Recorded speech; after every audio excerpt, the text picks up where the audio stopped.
of the closing doors, please. Welcome to Subway Sports Talk. My name is Peter Kennedy, and I'm your host. Thank you so much, as always, for tuning in to SST on Apple Podcast app, Spotify, and on YouTube. Don't forget to subscribe, rate, review on your podcast app, on YouTube. Subscribe, notification bell. You know what to do. You're hearing these words. You already made it here.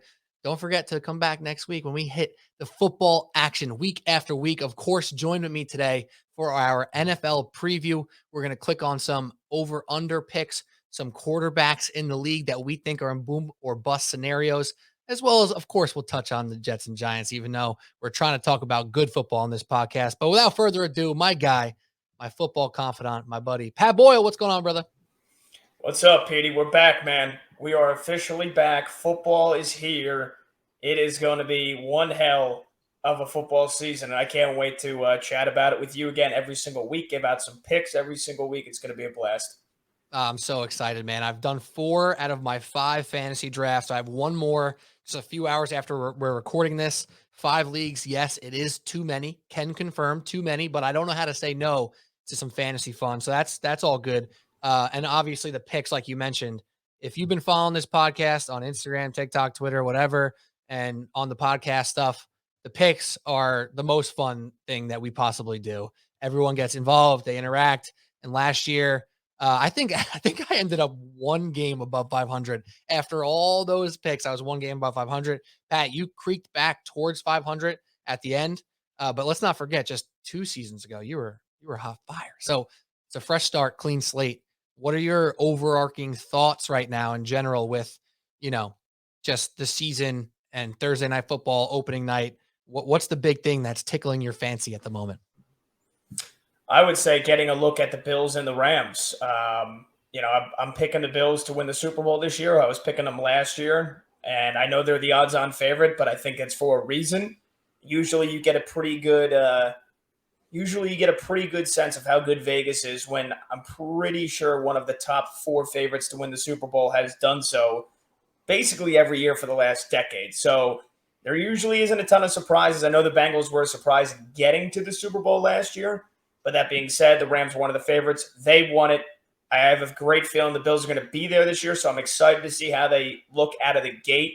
Another year under the belt of Josh Allen, another year with Stephon Diggs and Gabe Davis, who I think is going to be having a huge season.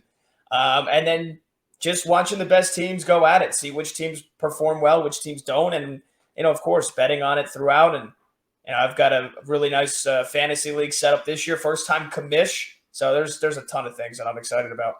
It is exciting, man. And first time commish, it's a not always the most fruitful endeavor. People aren't appreciative. I'm a commish of one of my leagues. People just want to hate. So I think you thrive with some hate, so you'll be fine. You'll be just fine in that role. But yeah, I've already mentioned what we have on the docket real quick, though. I do want to mention, football season kind of started already, right, Pat? We got college football, week 0, week 1, whatever, all taking place already. High school football taken off. I'm actually recording this one from Monsignor Farrell High School, where I called the game last Saturday. And Pat, it was off the charts. So if you're a friend of the show, Subway Sports Talk, in our inaugural football season, who joined us every Monday or every Tuesday with me and Pat, was Coach Rocco Del Puri. He has since became the head coach of the Monsignor Farrell Lions and had his debut on Saturday. Pat, off the charts. So let me tell you, first half, it was a fine first half. A little bit of good play here, a little bit of bad play here. Rust off. It is what it is. We're playing the 11 of 12 defending state champs from Rhode Island. So it's a good team, good program. Now, second half, they kind of hit the ground running, take a lead. At one point in the fourth quarter, they score on a pick 6 with 5.5 minutes left to go, up 2 touchdowns. 2 touchdowns, 5.5 minutes to go. From that point on, including that pick 6, there were 5 touchdowns between 5:30 to end of regulation. Yeah, your face and your reaction says it all. Wow. So we had the pick 6. Right after that, Farrell's quarterback comes back with a 2-play drive, touchdown drive, 2 bomb passes, one over the left sideline, one rolling out right, deep corner end zone. They come back, and then Farrell gets the ball back, scores again to take the lead. Then all of a sudden, Bishop Hendricken of Rhode Island scores in 35 seconds on 4 plays and takes the lead back again, up by 4. Now We get a kick return opportunity with 40 seconds left, 48 seconds left, something like that, to the house, Pat. Kick return to the house, take the lead back. All of a sudden, 30 seconds left, 14 seconds left, one final play for Bishop Hendricken. Quarterback tries to get out of bounds, does not. Game over, and that was it. So I might have missed a play there or two, but basically 5 touchdowns in 5 minutes and a half. Mayhem. It was amazing. I thought the LSU Florida State game was one of the craziest games I've seen in a while, but apparently Farrell football had a top, man. That is absurd. 5 scores, a kick return. There's a pick 6 in there. I mean, I can't imagine how you kept your composure on the broadcast. That is tough when you think you get the play of the game and then 30 seconds later something beats it. So, and I know you had over 3,000 people watching, you were saying, so that's a hell of a first weekend for your high school alma mater. Yeah, man. Shout out to everybody who tuned in, especially the people up in Rhode Island. You know, I'm calling it fair. Obviously, we're a Farrell broadcast team, but we got hyped for some good plays on the other side. It was an amazing game. So shout out to all the high school football starting up across the country. Shout out to our guy Kyle Anderson, frequent friend of the show. You know how he does in the high school football ranks, coaching it up. So let's get into it though, Pat. Let's start talking about the NFL, which is why we are here. And we're obviously going to get into our bets and into our picks and what we want to do with over-unders and maybe a prop or two, whatever the quarterbacks we want to talk about. But we got to start with the one true thing, right? The one carrot at the end of every team's road that they're all chasing, that every team thinks they have a shot at least, they'll say they think they should have a shot at, but it's the Super Bowl. It's being a true contender in the NFL. And you could argue that there's anywhere between 3 to 8 true contenders this year, perhaps. I'll let you kind of take it from there, but that's where you got to start. You play to win the game. It's about winning a Super Bowl. It's about getting to Super Bowls. So that's what we're going to talk about. We got a bunch of teams. You already mentioned the Bills and the Rams. To you, though, Pat, I don't know if you want to go with how many, but who are the true contenders that stick out in your mind when you think about the best teams in the league that you expect when the clock turns to 2023 are going to be reeling in the playoffs? I'd say there's 3 teams in the AFC, and I'd say that there is probably 3 teams in the NFC. I'll put it at 6, right? Where when you look at the Bengals this season, I could see the Bengals getting back to the AFC Championship game. I think it would be a huge shock if they got to the Super Bowl again. And I think it would be really a Cinderella story if they won the Super Bowl. It was a great ride last year. I think when you look at the Bengals on paper, I think they got hot going into the playoffs. They rode that momentum. Joe Burrow played out of his mind, but I do not think that's sustainable over the course of this season again when you consider how stacked the AFC is. So, first and foremost, I already mentioned them, Buffalo Bills, biggest contender, my Super Bowl pick. They're going to be the top team in the AFC. And then I'll give you a second contender when you look at, and then I'll give you basically a dark horse. So I really don't think there's more than 3 teams in each conference. The second contender I got in the AFC is going to be, I know that they struggled. I know that they got worse on paper, but it is still all about the quarterback, and the Kansas City Chiefs still have the best quarterback in the NFL, in my opinion. Josh Allen's close to surpassing Mahomes. Maybe he can do that this year if he puts up big numbers again and Mahomes and the Chiefs kind of struggle like they did last year. But, let's not forget, the Chiefs had a 21-3 lead in the AFC Championship game. Yeah, they choked, so it's kind of hard to say, well, if they didn't choke, they did choke.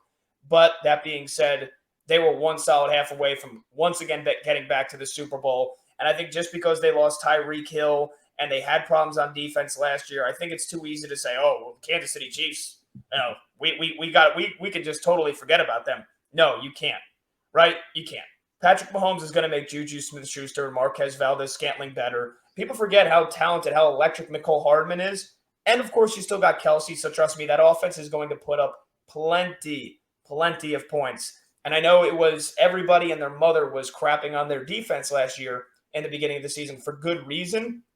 The defense got a little bit better. L'Jarius Sneed played really well towards the end of that year. That pass rush, when healthy, is elite, is dangerous. So I'm going to say the Chiefs are once again just as big of a contender, are right there at the second in line with the Buffalo Bills. And I know you love them, and I don't want to talk too much about them, so I won't steal the light from you. But the Baltimore Ravens are my dark horse to get to the Super Bowl this year out of the AFC. I'll let you run with that, Pete, if you want. And then in the NFC, again, people love to act like every single year Tom Brady, it's that he's done, that he can't get there.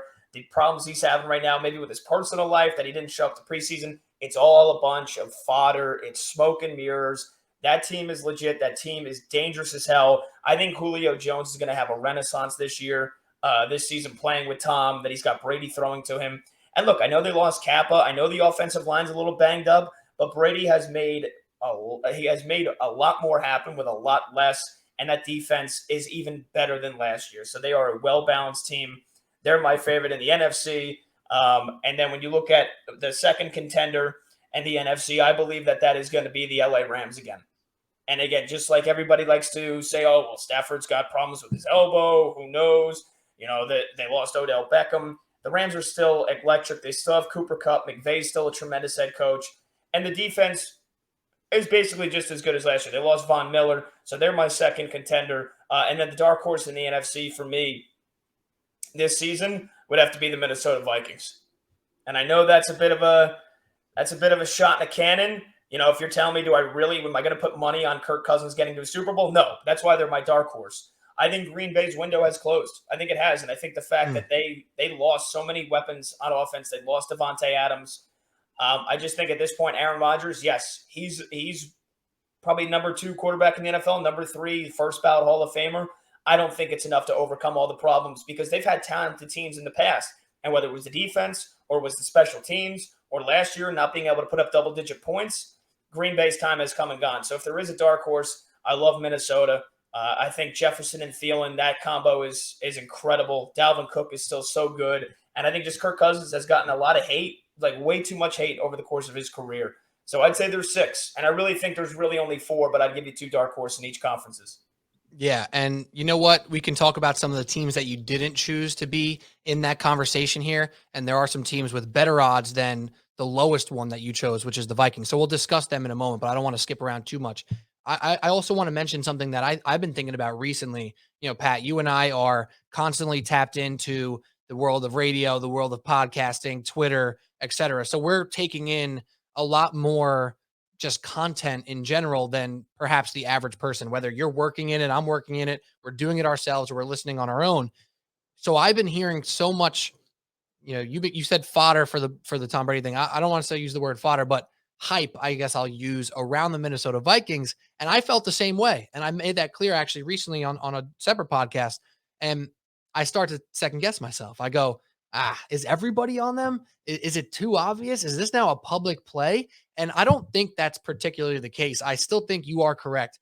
People hear Kirk Cousins, people see Kirk Cousins, and they will not give him the benefit of the doubt for the Vikings to overtake Aaron Rodgers and the Packers. But the Packers are a huge question mark, a much bigger question mark than we've had them be in the past. And last year, they were a supposed question mark, and we're still a juggernaut in the regular season. I don't think that's the case. So I thought to myself, like, am I overthinking it now? Am I playing myself? And I don't think it's the case. I think Zimmer got really stale in Minnesota. I think the weapons in Minnesota are as good as anybody in the entire league. Kirk has been a good quarterback, obviously with some flaws. Now with the new offensive coordinator who's coming over from the Rams, expected to be unleashed a little bit and forced to do some of those things he didn't want to do. One of the most frustrating things about Kirk was playing it safe, playing it underneath the sticks, right? Like throwing that 5-yard drag on a 3rd and 11. It was so frustrating for Vikings fans, anyone who bets on the Vikings, but that was a Zimmer influence.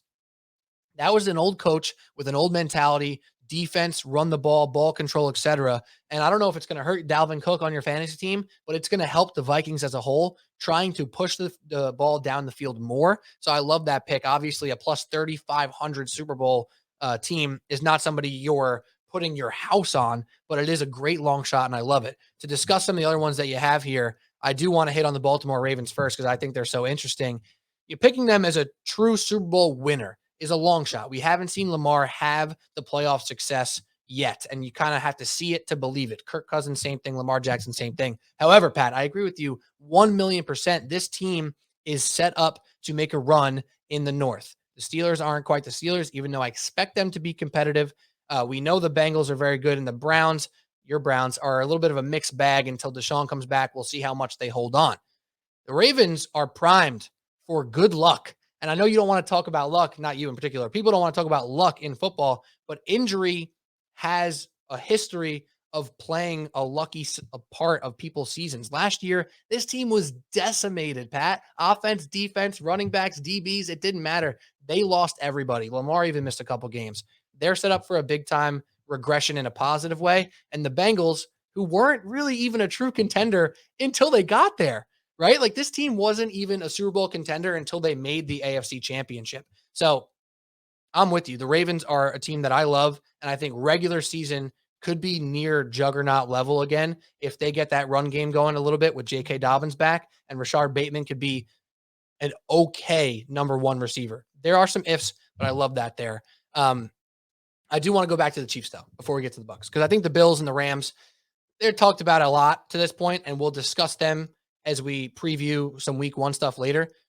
On the Chiefs, Pat, last year, you were one of the early adapters of this team doesn't look right, and you were on point, right? You called out the defense. I think it might have been week one. You said this defense is going to be a problem, and it was a problem. You were correct, albeit you still said the entire time, there's still a problem. They're still going to be in games. They're still going to have a chance. What makes you feel outside of Patrick Mahomes and the receivers that you mentioned that they can come back to a regular season of being like the top dog in the AFC? Because I know for a team like the Chiefs that it's Super Bowl or bust, they made a few Super Bowls in the past couple of years. It's exhausting to try to be top dog. Do you think how last year ended impacts how they approach this year, or are you just keeping your chips in the Mahomes Reed basket and riding it until it's done? I think it's a little bit of both, right? I mean, we saw the defense get better as the year went on. I mean, it was hard for them to be as bad as they were in the first couple of weeks. I think Steve Spagnuolo realized, hey, I better start making some adjustments or I'm going to lose my job. And he did. And they were kind of a little bit, more conservative with the way that they lined up their secondary so that they weren't going to get beat over the top. Teams were just blowing them over the top. Whenever they tried to run cover two, it was getting torched. They were trying to mix up cover two and cover three. But a lot of that was because, again, they had some issues with Chris Jones staying healthy. They had some issues with Frank Clark staying healthy in the beginning of the year. Those guys missed, combined 5 games in the first 6 weeks. And those are 2 studs for them that they need to get to the quarterback. And when they got back and got healthy, you saw how much of a huge impact Chris Jones had down the stretch. Frank Clark, not so much in terms of the sacks, but stuffing the run up the middle and forcing teams then to go away from their game plan. So, and I think that secondary got better as the year went on. Again, I'm expecting a big year out of L'Jarius Sneed. I'm putting some eggs in his basket, thinking that he's going to be a good job holding it down. And, and then again, we're going to see how they hold up. But I think combination of Mahomes, you have Mahomes, you have a chance. Even though they lost Tyreek Hill, I think they can be more balanced with what they do on offense now.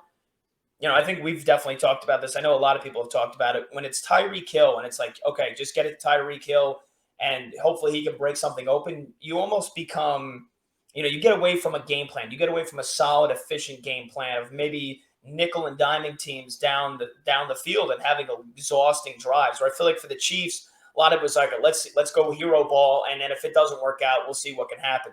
And I think now that they have less quote-unquote explosive talent on paper, with Juju Smith-Schuster and MVS replacing Tyreek Hill, it's going to force them. It's going to force Andy Reid to kind of get more back to the basics. And I feel like, honestly, it's going to help them be a more well-balanced, efficient offense in terms of also running the ball with Clyde Edwards-Helaire and Jerick McKinnon, and then also being able to use the weapons they have on the field. And I think the third element is now they're not clear-cut favorites, right? I've talked about the Vegas Raiders, a team that I didn't mention in the opening answer to your question, a team that I've mentioned on national radio as well, that I think the Vegas Raiders are going to win the AFC West, and I still believe that. But when you get to playoff time, the fact that the Chiefs, unless they go 13-4 and they reestablish themselves as favorites, I think they're going to be not the first or second team that a lot of people think of when you think of Super Bowl favorites this year. So they've got that underdog mentality. They got the chip on their shoulder now that they have to play with this year,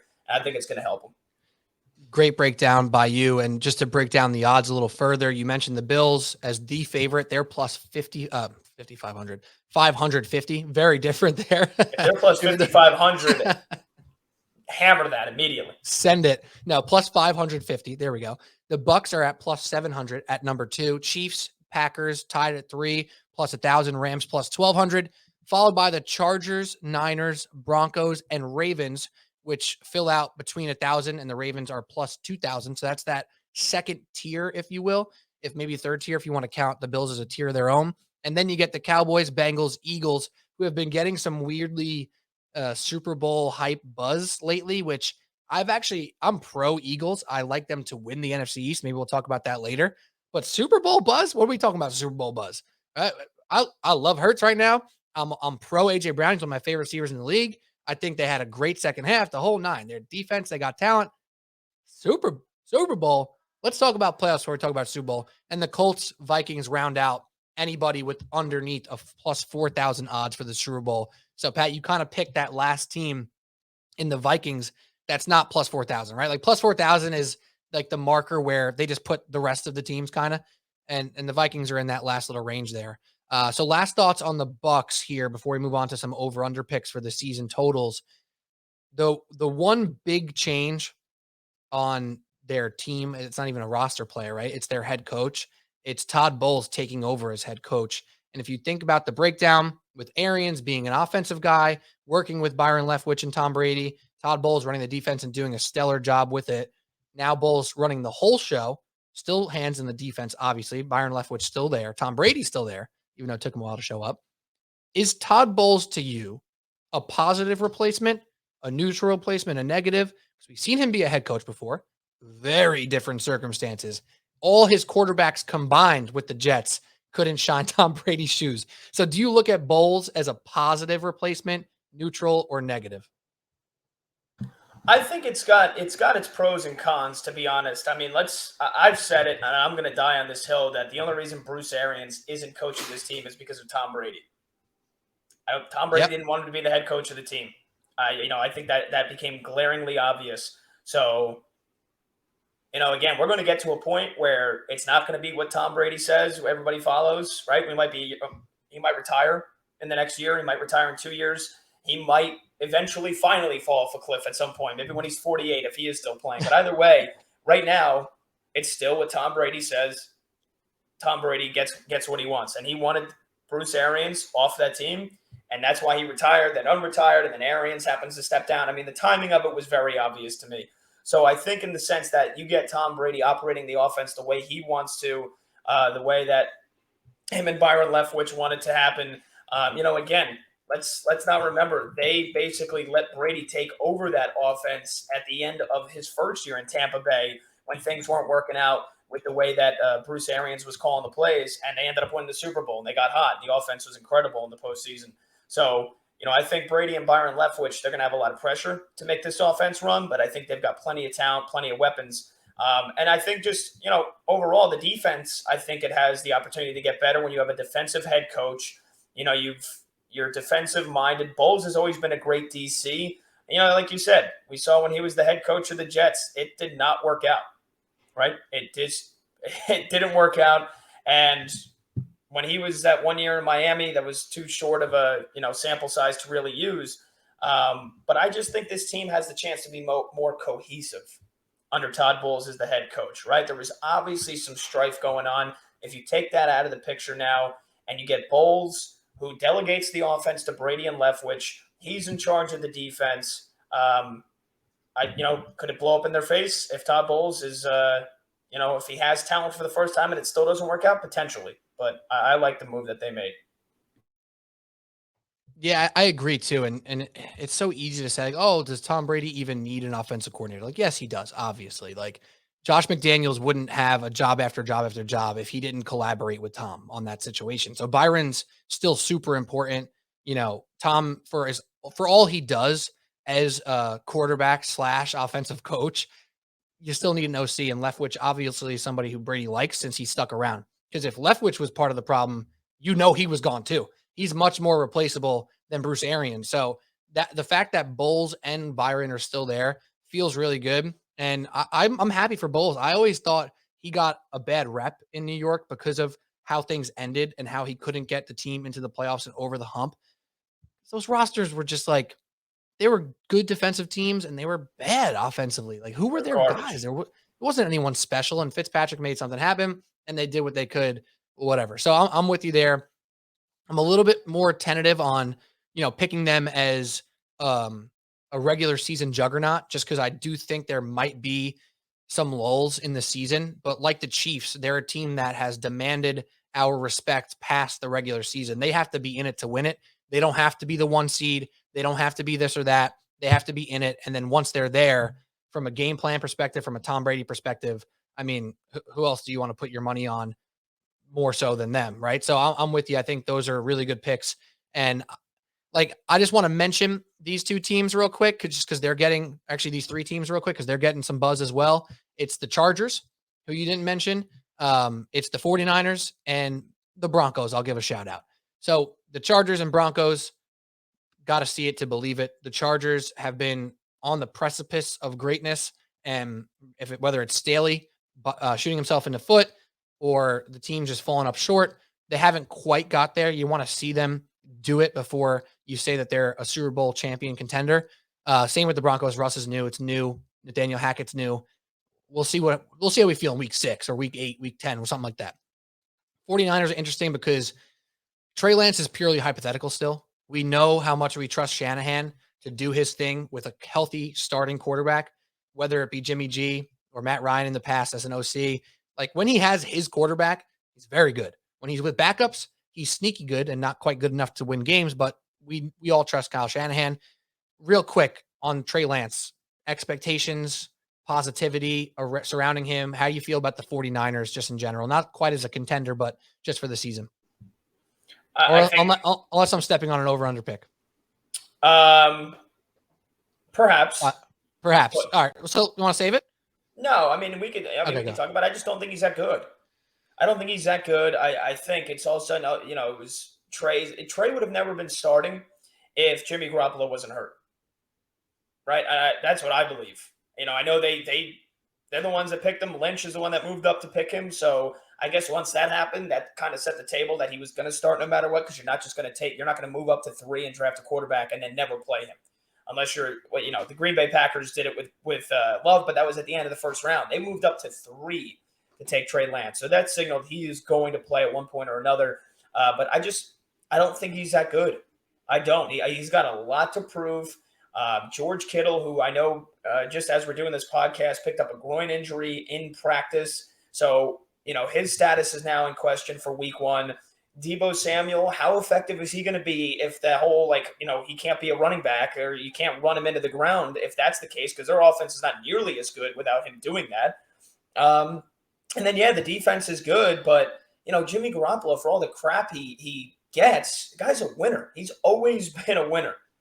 So he found a way to make it work even when his play was subpar. And now you're asking a guy who's basically a rookie in terms of his playing, and Trey Lance, to overcome a lot of the flaws they have under the surface. I don't think it's going to happen.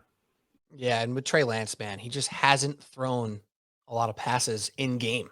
And I'm not talking about just last year as a backup and occasional starter for the Rams. I mean, for the 49ers. He missed his last season in college because COVID. The year before that was his first year starting. Like, that's all we have. We don't have a lot of evidence that he can be a consistent thrower of the football. We know he's an athlete. We know he has a big arm. Until we see it consistently, it's going to be hard to buy in. But, again, with the Shanahan thing, do you trust them to make the playoffs and make some noise? We shall see. We shall see, Patty. So let's move on. And they need a good running game too. And I'm also not sold on their running game being as good as it used to be when they got to the Super Bowl. Eli Mitchell and Jeff Wilson. I mean, to me, that's not a run game that's going to be ranking in the top in the league.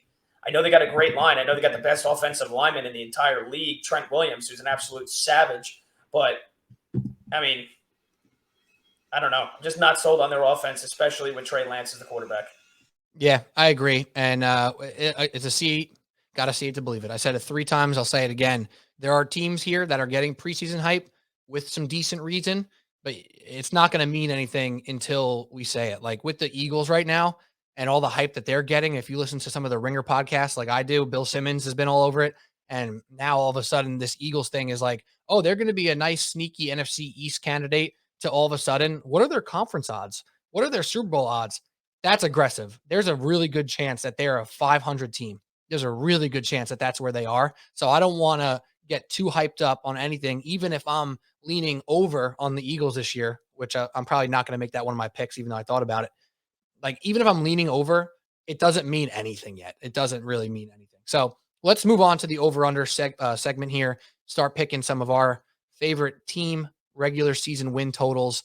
And Pat, do you have one you want to start off with? I figure we'll just alternate one for one here.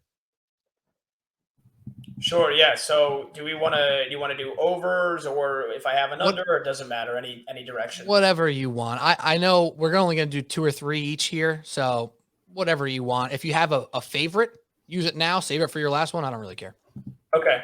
So I'm going to take the Raiders. I'm going to take the Raiders over here. Again, I think I've made it well known how much I love them this season. Getting Devontae Adams, I think that pass rush is going to be on another level again this year.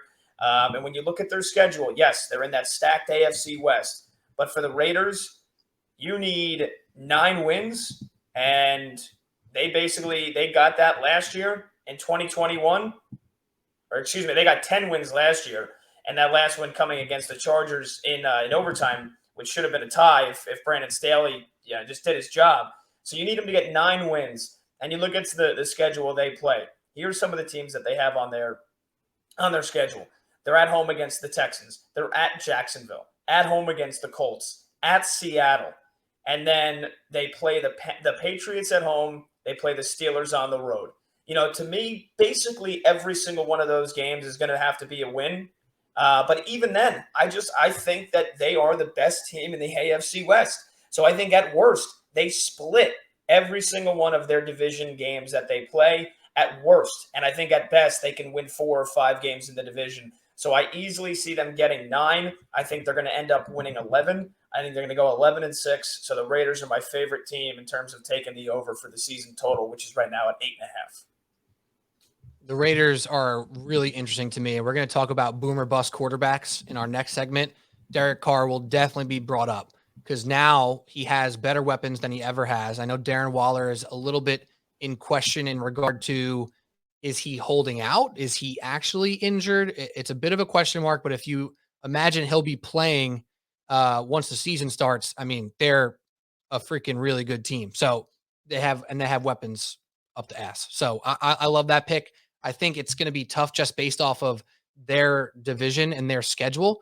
I mean, you look at Sharp Football Analysis, which is Warren Sharp's site, breaking down the strength of schedule based off Vegas forecasted win totals. Has nothing to do with last year, has nothing to do with what happened in the past. It has everything to do with what Vegas is expecting to happen in 2022. The Raiders have the 3rd toughest schedule in the league, as do the Chiefs and Chargers have the hardest and second hardest. So that division's a gauntlet. We know that.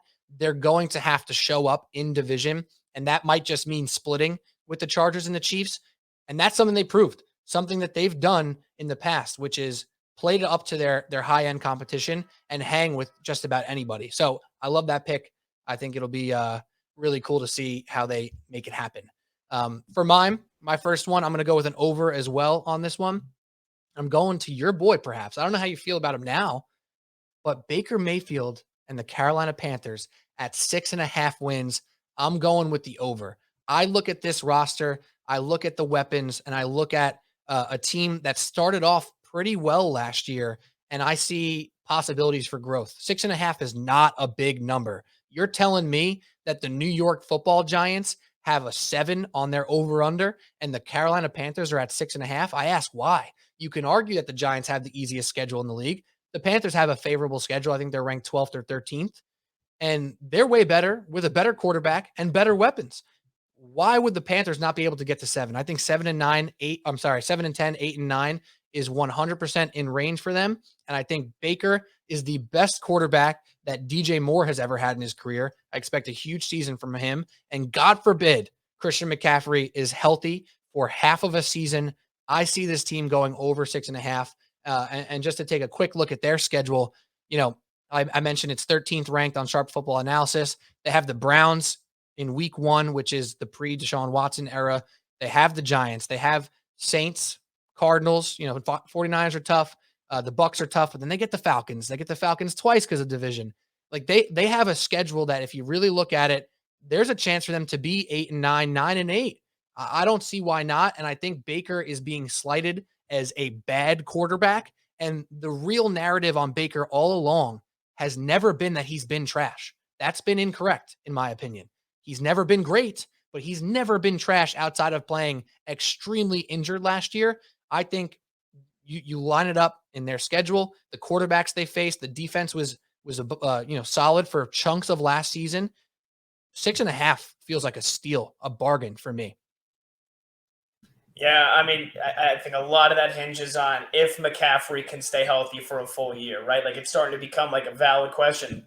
You have no idea because it's happened the last 2 years. He's barely been able to stay on the field, but we know how much of a difference maker he was. That pass rush was phenomenal. I mean, they got off to a 3-0 start last year with Sam Darnold at quarterback. So, yeah, which is mind-boggling. And that NFC South is very, very weak. New Orleans is always tough to play at their place, but I mean, outside of Tampa Bay, right? Like Carolina's got a really good shot at winning some games this year, and I agree with you. I think I like that pick. I mean, if you think about the 2 games against the Falcons, if you count those as wins for the Panthers, which they might split, it's division stuff. You know how it could be, and like that could be 2 right there. They split with the Saints. Maybe they give the Bucks a run for their money at one point. I don't know, but they can win 3 or 4 games in division, and then they have the Lions, the Giants, the Browns, all on their schedule. So I just like it. I know they have some tough ones as well, but I'm pro Baker this year. I'm pro DJ Moore this year. And like you said, the C-Mac thing is a question mark, but it's a risk I'm willing to take on this year. So, Pat, what's your next one?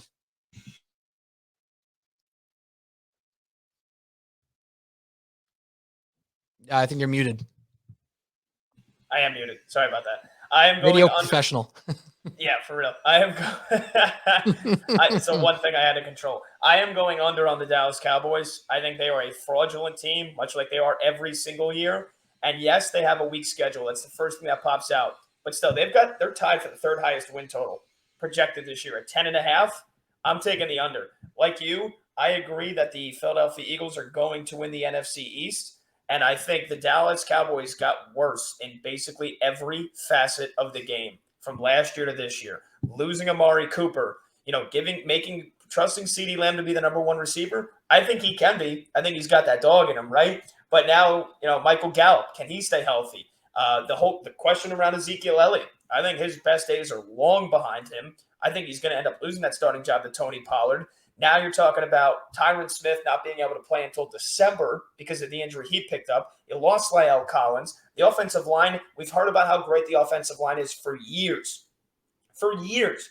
And yes, the offense usually is in the top 6 or 7 in terms of yards per game, but they usually have a tough time winning close games. The defense, I think, got worse, and I think they're going to see a regression to the mean in terms of the turnovers.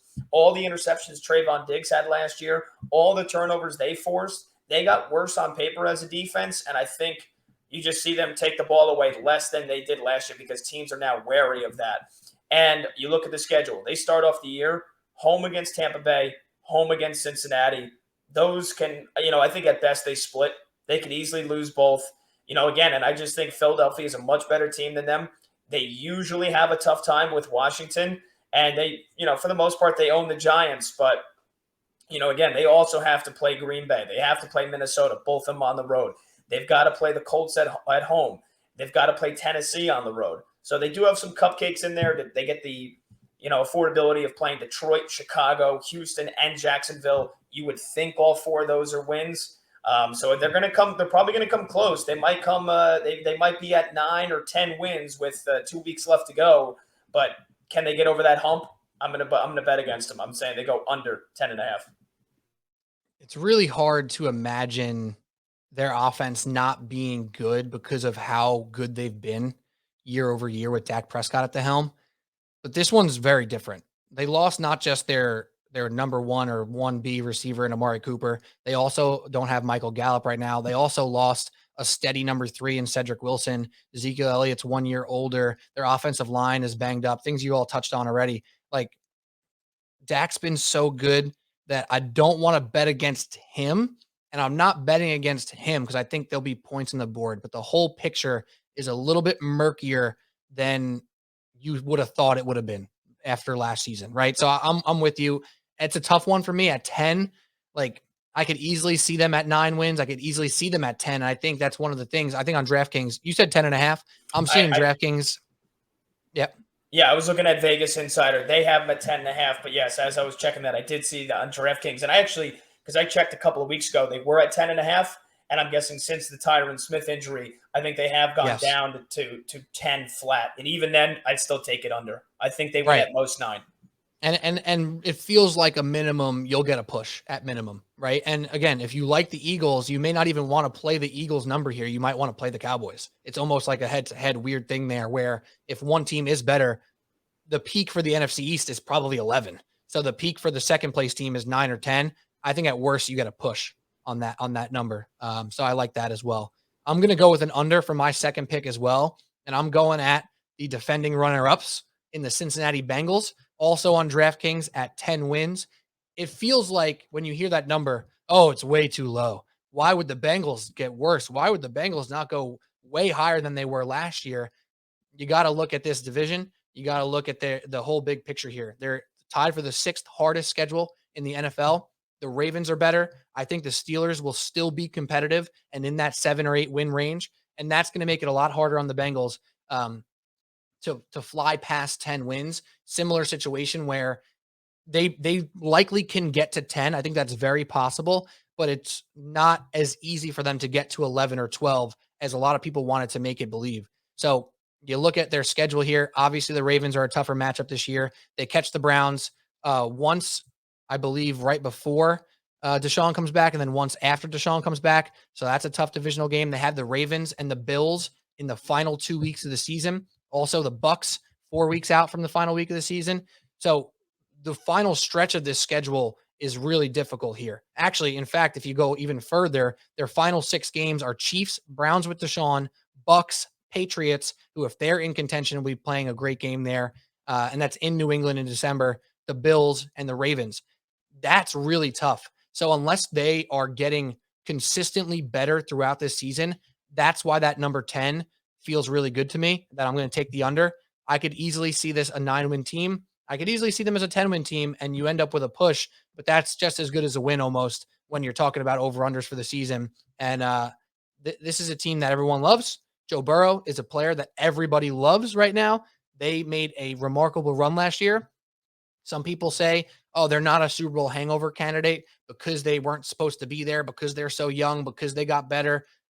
Their schedule got a lot tougher. One of the 6 hardest schedules in the league. Everyone wants to bet they're over. And when you're doing over-unders, you check the odds and you see minus 120 on the under, plus 100 on the over. It feels like such a small difference, Pat, but we know that that's not a mistake. That's not there by accident.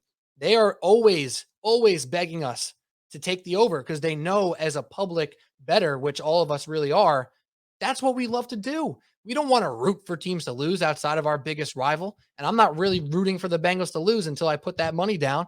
But I think this is an under pick. And I think an over pick would be too aggressive, resting on the laurels of last year, expecting a lot out of a team that made a magical run. I like that. I also agree. Maybe the fact that we're agreeing on all these, maybe that's not so great, but real good or real bad, maybe real average. Who knows? Are we giving that one more here? Because I got one more. Let's do one more. I'll make it quick. I'm going under on the Giants again. Oh yeah, let's go. Let's just book it. Same one. Under. Yeah, I'm done believing in the Giants. I'm done believing that they can surprise, that if everything goes right. Because for the most part, everything seems to go wrong. And I know they're at under 7, so they'd have to win 6. If they win 7, it's a push. I'm still taking the under. You know, they much like the rest of the NFC East, have a easy schedule considering they get to play the NFC West and they get to play the NFC South. So the Giants are going to play in 4 weeks in a row, 7, 8, and then after the bye week, 10 and 11. Jacksonville, Seattle, Houston, Detroit. Very, very easy schedule. But, I mean, the Giants lose games like that all the time. And week 2, you'd think, oh, hey, they can get right on the board in week 2 against Carolina. Remember last year, the Giants are only 3-point underdogs to Denver, got blown out. Giants should have beaten Washington last second. The offsides, jumping offsides, letting Washington re-kick the field goal. They choked that game away. And then they were 3-point favorites to Atlanta. And you thought last year, oh, there's no way they lose to the Falcons. Well, they did. And they only scored 14 points. So time and time again, you think the Giants have a lot of games on the schedule that you say, yeah, that can easily be a win. And they still find a way to somehow lose the majority of them. Again, they had to shed all of these salaries, getting rid of Bradbury, getting rid of Blake Martinez, which I still don't know what the reasoning for that was, considering he missed a practice and then was cut the next day. I think there was something going on deeper than that. I think you got a lot of guys where, look, we're so quick to believe that this rebuild under Joe Shane and Brian Daboll could work, and it can, but things could go very wrong. And things have just seemed to go wrong for the Giants year after year. So this is year one of a rebuild. You're expecting a lot out of Daniel Jones, who, at this point, Pete, I've given up on Daniel Jones. I was one of the biggest defenders. I was dying on that hill. I've died on it. My body was buried. This is new Pat Boyle now, the new blonde hair, and this is one that doesn't believe in Daniel Jones. Now when you got Kenny Golladay, who looks like he doesn't want to be on the field for this team, Kadarius Toney, we know how explosive he can be. He could be a Pro Bowler. He could be one of the best receivers in the league. Can he stay healthy? Can they get him the ball? Can they block for him? Can they block for Saquon Barkley? The offensive line didn't get a whole lot better than last year. I know they added John Feliciano, but we always say, oh, the offensive line can't get much worse than it was last year, right? And they usually end up scoring 17 points a game, and they're right there at the bottom. So there's not a whole lot going on for the Giants. And if you think that they're going to win every single game that they're a favorite in, you're mistaken, because they usually don't. So there's wins on the schedule there. At home against Carolina, at home against Chicago, that 4-week stretch that I mentioned. Maybe they can split with Washington. Maybe they can split a game with Dallas. They'll find a way to disappoint. They'll find a way to win 6 games or less this year. Yeah, 100. I don't even need to go that far because you said it all. You hit it on the head. I did a whole segment in a solo podcast just a week or so ago that this is my flag in the ground. I don't care how you skin the New York Giants this year. There's a lot of ways to skin a cat, as we know. Tell me how they get 8 wins, Pat. 8. There's no way. There's no way. I don't care that they have the easiest schedule in the league. They don't score.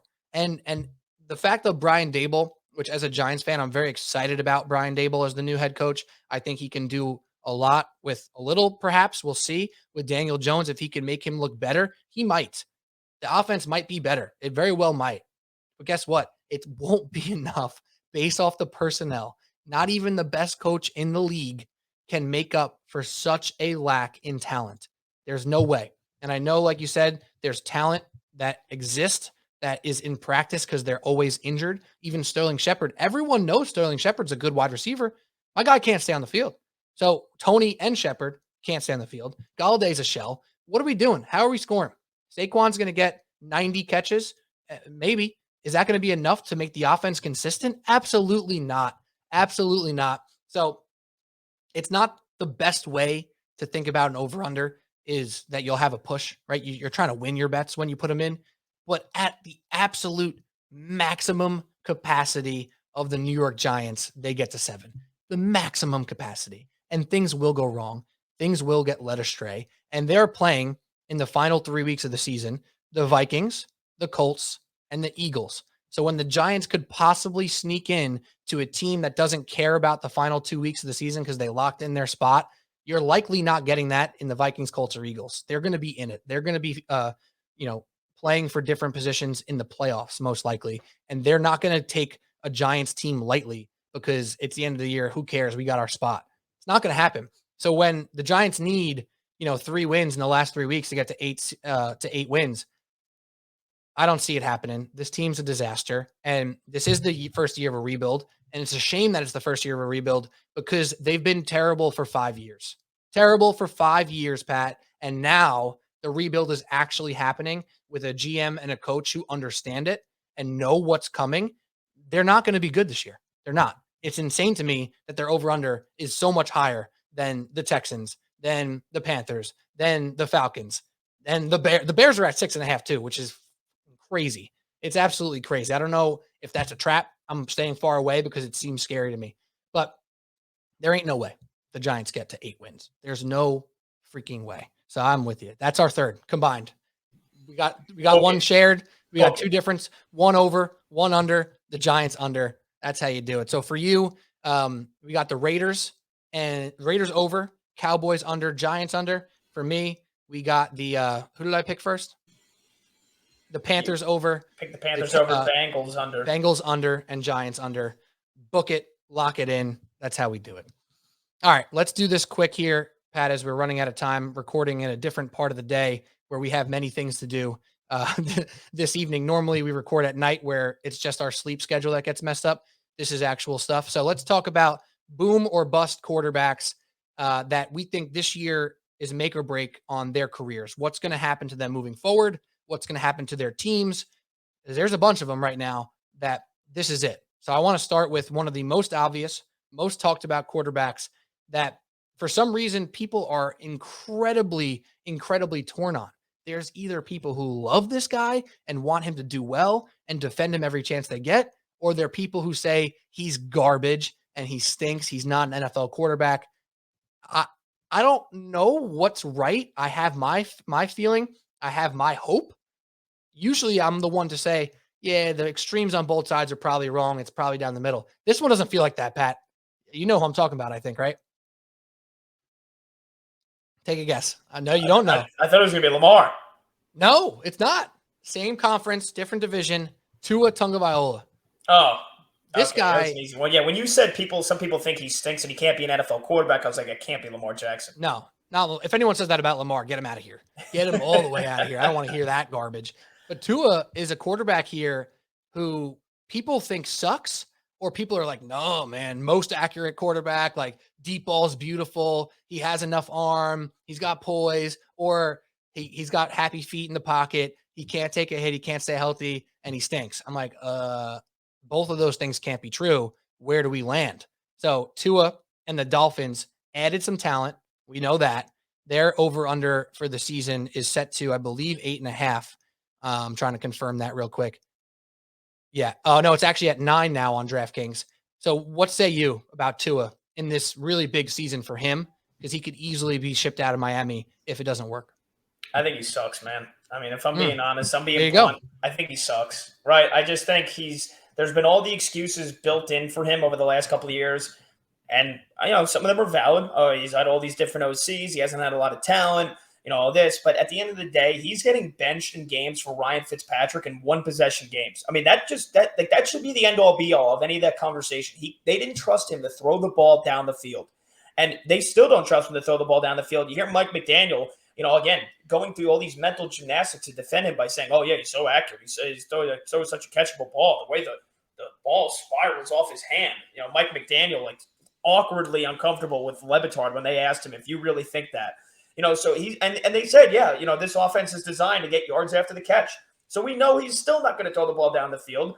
And you're going to rely on Tyreek Hill and Jalen Waddle to get yards after the catch and to make explosive plays. And they've got to hope that the run game can complement that with Chase Edmonds and Raheem Mostert. So, yeah, they made upgrades on offense, but I still don't think that Tua can be the end-all, be-all guy that ties the bow on top and gets this offense to where it needs to be. I don't think he's that good of a quarterback. I think his decision-making stinks. He doesn't have a big arm. He's not accurate throwing the ball down the field, which you need in today's day and age. So defenses are going to play exactly how you think they're going to play them. They're going to limit them. They're going to play everything in front, and they're going to make sure that they don't let Waddle and Tyreek Hill slip loose. And I think Tua's out of a job at the end of this season. That's what I'm talking about. That's it right there, right? Like you can have somebody who watches a crap ton of football like yourself say he sucks. And you have another person who watches a crap ton of football and say, no, here are all the things he does positively. And it's really crazy that that's the case. And maybe it is because of all that mayhem on the offensive side of the ball for the Dolphins. Like we know their defense has been strong under Brian Flores over the past couple of years. Their offense has been such a mixed bag that it's really easy to just say it kind of doesn't matter. We don't really know what the truth was. We don't know how it was supposed to look and how it actually looked.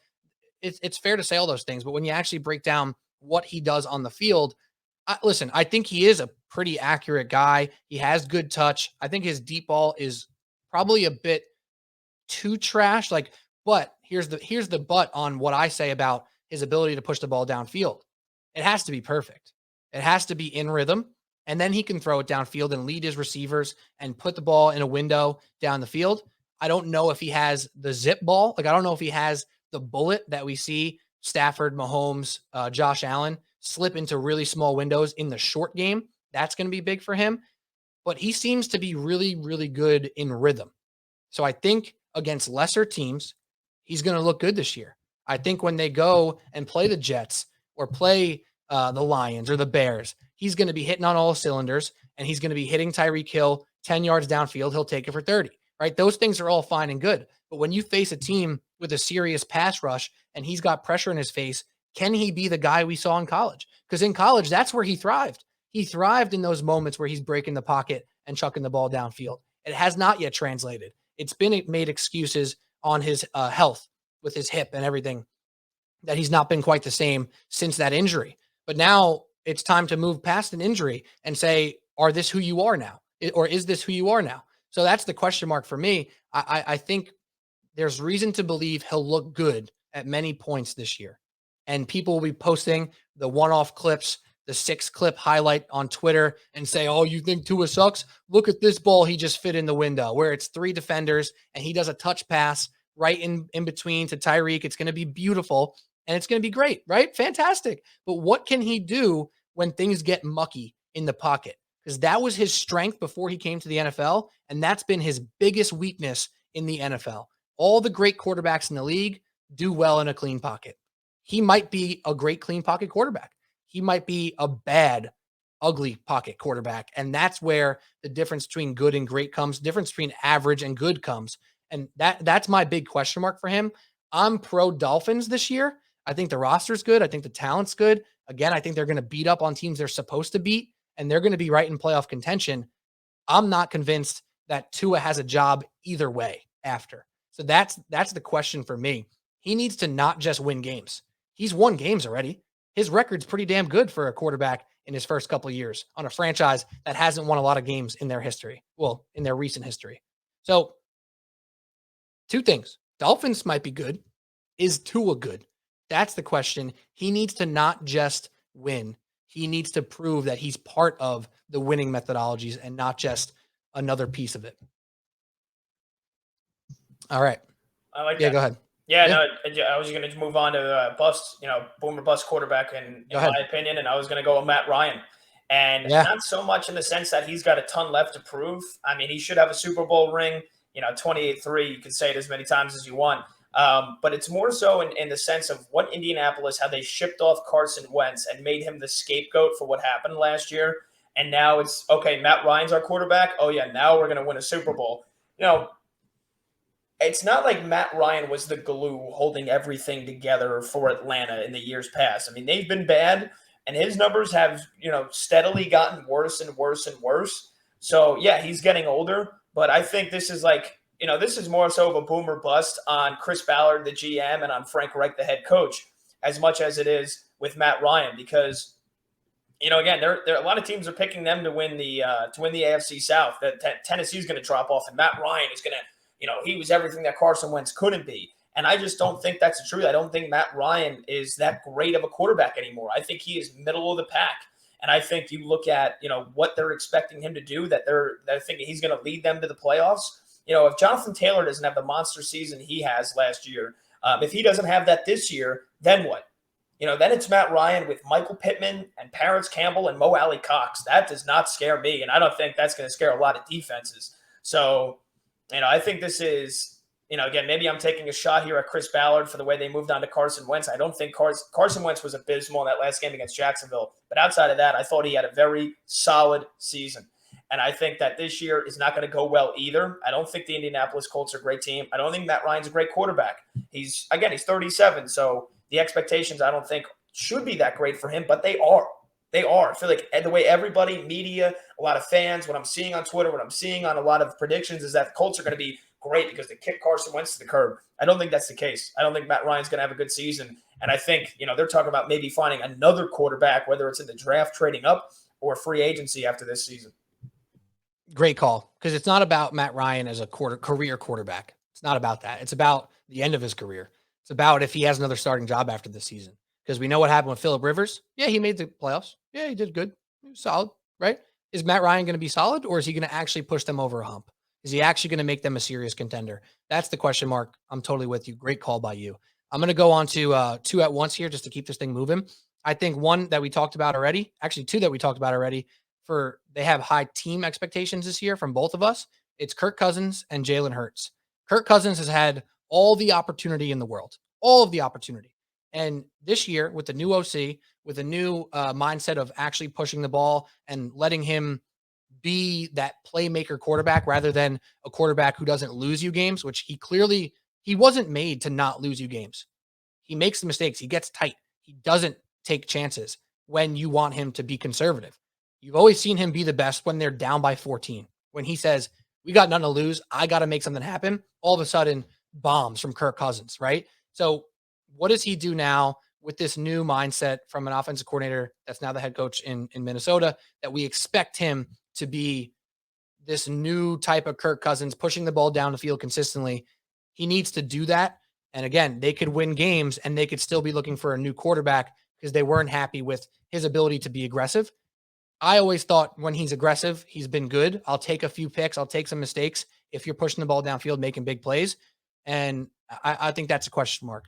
Are the Vikings looking for a new quarterback after the season? Same thing with the Philadelphia Eagles. Jalen Hurts, a lot of questions about his ability to throw the ball consistently. We know what he does with his legs. We always hear the term winner with him. It's one that I do kind of agree with just because of his play style, his demeanor, etc. But there's a point where push comes to shove, and can you get your receivers the ball? If A.J. Brown and Devonta Smith are not being utilized because Jalen Hurts can't get the ball downfield, can't hit them in space, can't hit them in tight windows, it won't matter if they win 9 or 10 games this year because they know that he's not the true answer, and he'll stay on his rookie contract, and then they'll be looking for the next guy. So not quite as boom or bust where I think he's out of a job next year, but I think if he is just holding their pass attack back and they're forced to run the ball like crazy again and they get beat up in the playoffs, they're going to start looking towards the future, even if he's the quarterback for another year or two, because it comes down to a point where, yeah, your running's great. Yeah, this is great in the regular season. What are you going to do when you need to pass the ball and throw for 390 yards in a game? That's the question mark for Jalen Hurts. I don't know the answer. He'll be a great fantasy quarterback again. I think A.J. Brown and Devonta Smith are average fantasy guys this year. People are a little bit skeptical on how much action they're going to get, but we do all expect the Eagles to be good. So at some point, those things either mesh or they don't. And the Eagles might be thinking about a replacement, maybe not next year, but 2 years from now. That's it. That's all I got. You got any other quarterbacks or things you want to mention there? I think that's no. good, right? I mean, there's the obvious ones. There's Lamar, right? He said on Wednesday, as we're recording on Wednesday afternoon, the deadline is Friday for them to meet a contract extension. So he's going to be in an Aaron Judge type situation, like we know well in New York. Might be playing for house money, betting on himself. We know that's the case. Not so much boom or bust because he just got his contract, but Kyler Murray obviously has a ton to prove this year. Great call.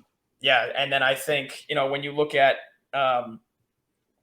what I've talked about with the Vegas Raiders and Derek Carr, he's got the most weapons he'll ever have in his life now. So he needs to go out there and he needs to perform. I think he will.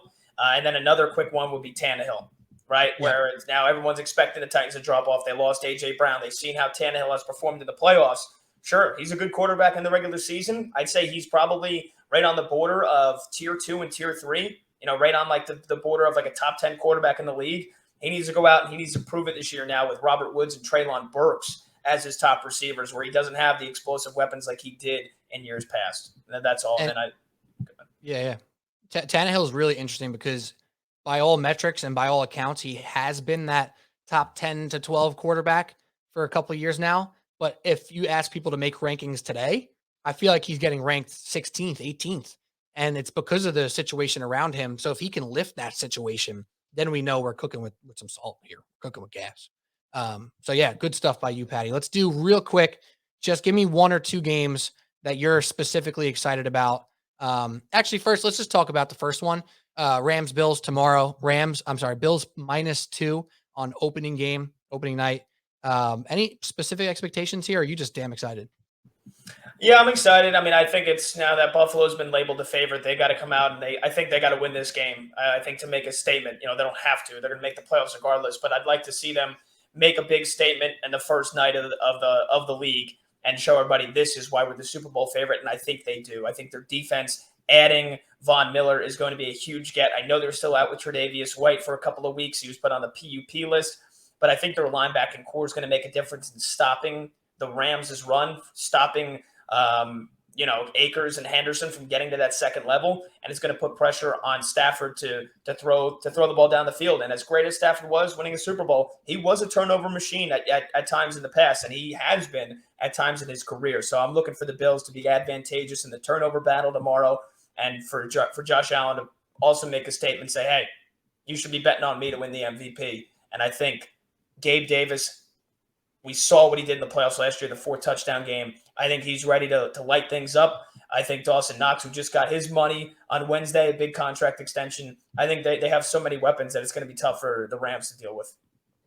Yeah, I agree. And if you think about conventional wisdom, they say a home team will get 2.5, 3 points. That hasn't really been the case in the past 2 years.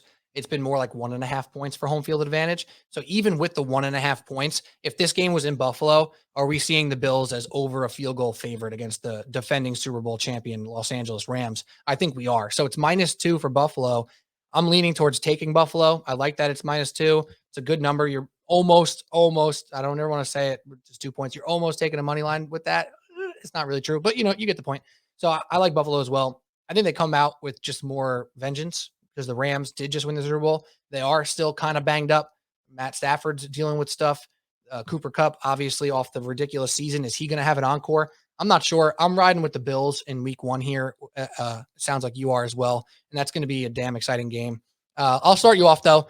I'll give you one that I'm particularly excited for this week. It is the Packers-Vikings in Minnesota. We talked about the Vikings a lot already. This is one of those games where we've seen the Packers start slow. We've seen them get embarrassed in week 1 before in the past couple of years. I don't know what the hell to expect. And that's why I'm so interested here. Packers are -1.5. It's in Minnesota. I have almost no idea how to put my finger on what the Green Bay Packers are going to be this year. With the receiving core depleted, is Aaron Jones going to get 10 targets a game? Is A.J. Dillon going to be a beast? Is Aaron Rodgers going to look like Aaron Rodgers? Questions I don't have strong opinions on. That's why I'm excited to watch that game. And Pat, please stop me if I bet on this game because I'm probably going to, but just try to stop me. You're going to bet on the Vikings. We know it. We know that was your play all of last year. You love betting on the Vikings or on games involved with the Vikings. You're going to do it. So I'm going to tell you not to do it. All right, here we go. Do it anyway. I can't wait for when we do our picks and you're going to go, I'm looking at Minnesota here and I'm taking this. Vikings and the over from +1.5 to +7.5. You get the touchdown +7.5. You get the over at 41. Tell me where I lose. I can't help myself. I can't wait to make our picks. We're doing that this weekend. So I can't help myself. Yeah, we are doing that. So yeah, I'm excited for that game. But what do you got for me? I got the Chargers and the Raiders, right? I want to see Derek Carr. I want to see the Raiders make a big statement right off the jump, right off the get-go. I think that you got McDaniels in a much better spot to be a head coach than he was a decade ago with Denver. I cannot wait to see how the defense operates under Patrick Graham. I love what he did, potentially without a lot of talent and with a lot of injuries last year for the Giants. So, again, I'm a big Raiders guy this year. They're 3-point dogs. I cannot wait to see how they stack up with that vaunted Chargers defense. Again, let's not forget they added Khalil Mack. They added J.C. Jackson. That's a big reason why everybody's picking them, to win the West, or that a lot of people are picking them to be a Super Bowl contender. And, again, it goes without saying what Herbert has done. Mark Shanlugian knows, everybody knows I've been on the Herbert train since day one, saying he was always going to be a much better quarterback than Tua Tagovailoa. And look, they returned most of the same weapons from last year. Keenan Allen, Mike Williams, Eckler. They've got so many weapons they can burn you with. But I'm excited to see how Brandon Staley does in what should be a close game yet again. Because you look at the Chargers, and that's the reason that I'm not, that I'm down on them this year. Whereas I'm super high on Herbert, and he could be an MVP candidate. But, you look at all those games, all those close games that they just somehow inexplicably lost last year.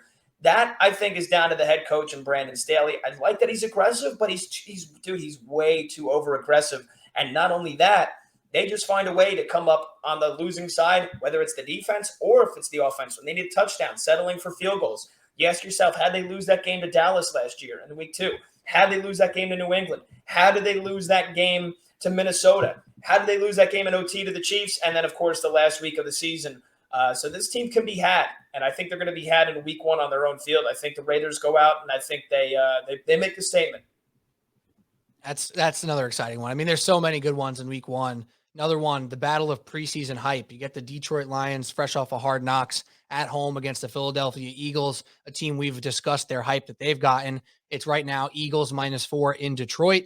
I think there's a public push still always for the Hard Knocks team, and the Lions have it a little extra with some added talent, with Dan Campbell being a football guy and all that jazz. I'm excited to see what happens there. And lastly, Cardinals at home +6 against the Chiefs. Kyler Murray, like you mentioned with the boomer bust, he obviously has a job. This guy is too talented to not be looked at as a top 10 quarterback in this league. However, we know the shortcomings over the past couple seasons. We know how fast the Cardinals have started last year and even quite frankly the year before. Can they catch the Chiefs in week one? Can they shock the world after all the drama, all the BS, and put down a performance in week one where we say, oh, snap, Kyler ain't playing Call of Duty anymore, right? Like, there's a chance that happens. And Kyler looks freaking fantastic because he's that talented. So I'm tuned in for that game as well. That's it. That's all we got. Pat Boyle, my guy. Thank you so much, my brother. A great season ahead. I'm so pumped for it. It's going to be a blast. Stay tuned for our picks on all the social medias. If you're not following me, I'm at Pete Kennedy with 2 Y's on the end. If you're not following Pat, what are you doing? He tweets way more than me, and he does a great job with it. At Pat Boyle 44. Also on Instagram at Subway Sports Talk. Hit us up there. Those will be our picks. There we will post our picks, I shall say, and we'll continue our 3rd year of our picks journey, looking to build on it and become smarter bettors. Are we becoming smarter bettors, Pat? I'd like to think so. I really hope so. I think when we see traps that we have fallen into in years past, I hope we do a better job of avoiding those this year. And also being more, I want to be more sharp, right? Everyone wants to be the sharpest bettor. I think, you're going to see a lot of sharp angling bets from me this year. And I hope they pay off because there's too many times you fall into the trap of a square bet that just looks so good to be true that it's not.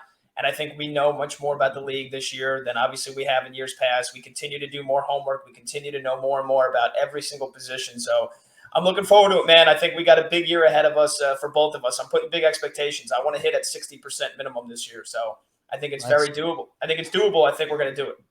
Let's go. Ravens, Vikings teaser. I'm just kidding. Or am I? You'll have to tune in to find out on Subway Sports Talk's social media. Pat, my guy, thank you so much for doing this in the middle of the day. We did it. NFL preview, baby. That's all we got. Subway Sports Talk. I'm Pete Kennedy for Pat Boyle. Stay tuned and cheers.